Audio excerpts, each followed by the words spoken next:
Hello guys, চলে শেষ করে নতুন ভিডিও নিয়ে অনেকদিন পর মাঠে এলাম। দেখতে পাচ্ছি পুজো মুজো আমাদের শেষ হয়ে গেছে, তাই মাঠটা অনেকটা পরিষ্কার হয়ে গেছে প্যান্ডেল ম্যান্ডেল খোলার পর। তো দেখছি এখন প্যান্ডেল খোলা হয়ে যেহেতু পেরেক টেরেক পড়ে আছে, অনেকে ধরো পেরেক টেরেক গুলো কুড়াচ্ছে, তাই ভাবলাম চলো তোমাদেরকে দেখিয়ে দিই, ভিডিওটা করা যাবে। আমরাও এরকম করাতাম, তাই ভাবলাম চলো পুরোনো জিনিস তোমাদের একটু দেখাই দিই। দেখো গাইস, একটু অল্প কটা পেরেক পেয়েছে, কেন ঘুরে ঘুরে পেরেক কুড়াতে হয়তো, তাই হয়তো অল্প কটা পেরেক পেয়েছে। চলো ওখানে দুটো বাচ্চা ছিল আরো পেরেক কুড়াচ্ছে, চলো ওদের কাছে যাওয়া যাক, কতটা পেরেক পেয়েছে দেখা যাক।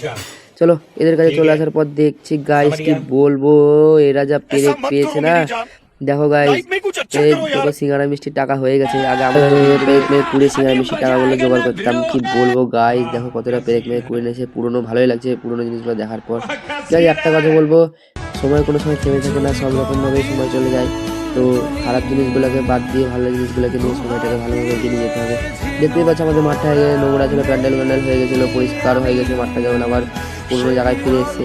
তো আমরাও হয়তো আবার খারাপ জিনিসগুলো ফেলে ভালোভাবে পুরোনোভাবে নতুন জীবনটাকে চলতে পারবো। তো যাই হোক, অনেক কথা বলা হলো, চলো গাইস, টাটা, বাই বাই।